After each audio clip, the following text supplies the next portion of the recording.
Physical refining செய்யப்பட்ட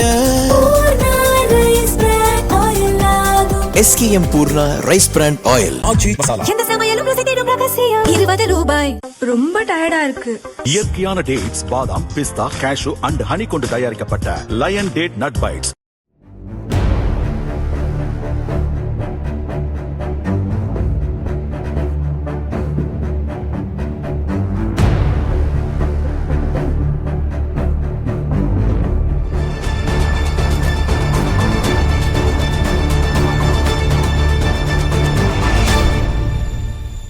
இந்திய ராணுவ தலைமை தளபதியாக ஜெனரல் உபேந்திர திவேதி 2024ஆம் ஆண்டு பொறுப்பேற்றார். அவரது பணிக்காலம் நிறைவடைந்ததை தொடர்ந்து இன்று அவர் பணி ஓய்வு பெற்றார். இதனைத் தொடர்ந்து நாட்டின் 31வது ராணுவ தலைமை தளபதியாக ஜெனரல் தீரஜ் சேத் இன்று டெல்லியில் பொறுப்பேற்றுக் கொண்டார். முன்னதாக உபேந்திர திவேதி தனது பொறுப்புகள் அனைத்தையும் புதிய தளபதி தீரஜ் சேத்திடம் ஒப்படைத்தார்.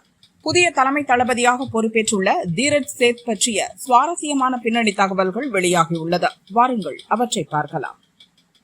1986ஆம் ஆண்டு ராணுவத்தில் சேர்ந்த தீரஜ் சேத் ஜம்மு காஷ்மீரில் கிளர்ச்சி எதிர்ப்பு படை, பாலைவன பகுதிகளில் கவச படைப்பிரிவு என நாட்டின் முக்கிய பகுதிகளில் சுமார் 40 ஆண்டுகள் பணியாற்றியவர்.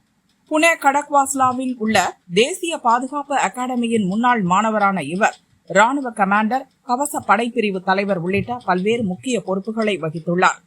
தெற்கு பிராந்திய கமாண்டராக பணியாற்றிய பின்னர் ராணுவ துணை தளபதியாகவும் பதவி வகித்தார். பாலைவன பகுதிகள், மேற்கு பகுதி மற்றும் ஜம்மு காஷ்மீர் உள்ளிட்ட நாட்டின் எல்லைப் பகுதிகளில் நிலைநிறுத்தப்பட்டுள்ள ஆயுத படைகளை இவர் வழிநடத்தியுள்ளார்.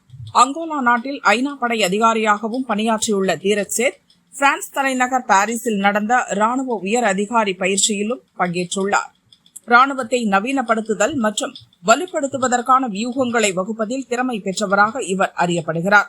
லெப்டினன்ட் ஜெனரலாக இருந்தபோது ராணுவத்தின் அதிதிறன் மிக்க தாக்குதல் படைகளில் ஒன்றான சக்ரா காப்ஸ் படையை வழிநடத்தியுள்ளார். மேலும் காஷ்மீரில் தீவிரவாத ஒழிப்பு பணியிலும் ஈடுபட்டுள்ளார்.